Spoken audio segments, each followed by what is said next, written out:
Dr. Forrest Tennant has run a pain clinic out of an office in this West Covina, California strip mall since the 1970s. The clinic's decor is as decidedly old school as the physician who runs it, but chronic pain patients from around the country flock to this 76-year-old doctor to get treatment they can't seem to get anywhere else. You just can't depend on an oral pill because... I have patients that come here from Maine and Miami.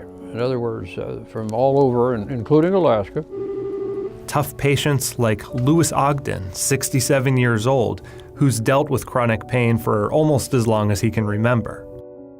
If you can imagine making a mold of my head that's a quarter inch too small all the way around, every direction, and then putting it on and just having it squeeze every direction. Louis's chronic pain prevented him and his wife and high school sweetheart Kristen from living a normal life for decades. We were involved in an almost non-stop pursuit of help. Saw many different specialists and tried many medications and therapies and treatments, but nothing ever really helped.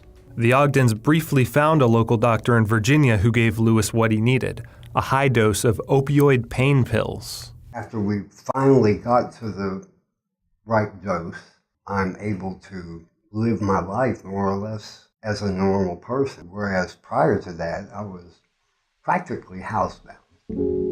But Louis's doctor was later arrested on charges of overprescribing. William Hurwitz, a pain specialist who was sentenced to 25 years in prison for drug trafficking.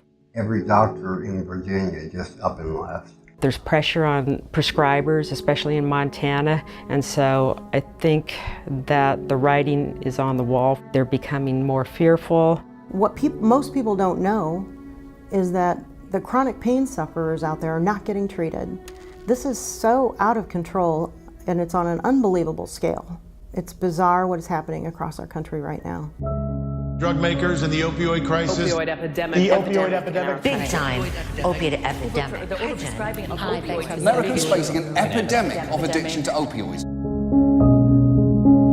The opioid overdose epidemic is killing as many as 91 Americans a day, according to the Center for Disease Control.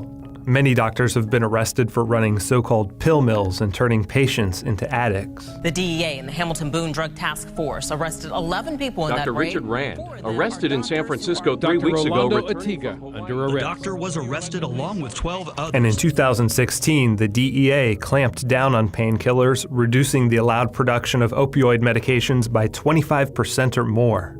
This year, the CDC issued guidelines advising doctors to avoid prescribing high doses over 90 morphine milligram equivalents. So maybe it's no surprise that it's a boundary pusher like Tennant, who's one of the last doctors in America, willing to take patients who say they need a high dose of pain medication to function. The rare cases in the other states are really being just cast out totally.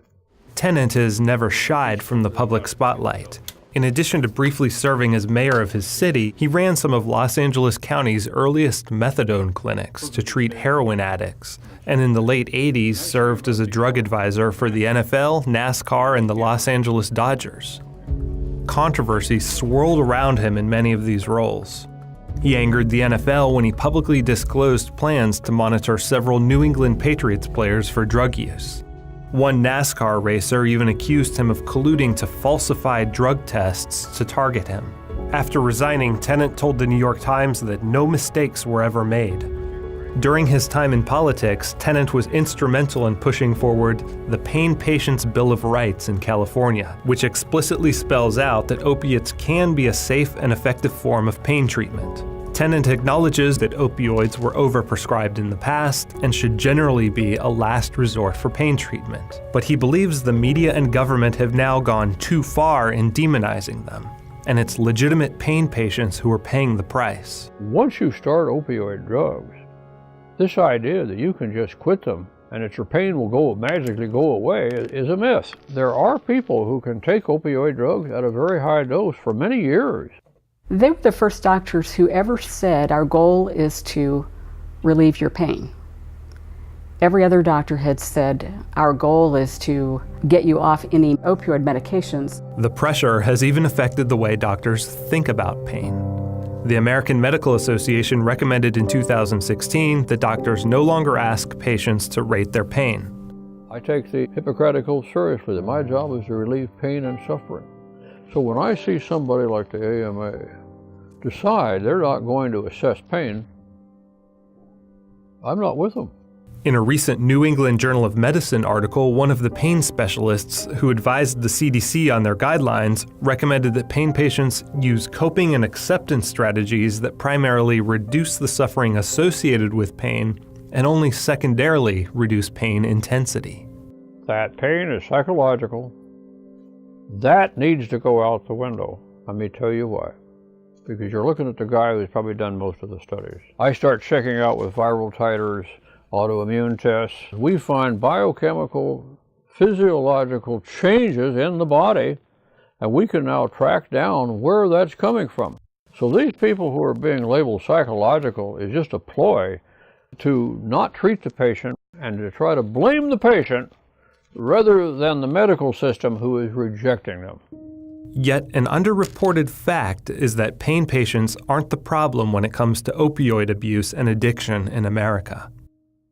A study from the Cochrane Review found that when legitimate pain patients are screened for prior addiction issues, fewer than 1% ever become addicted to opioids.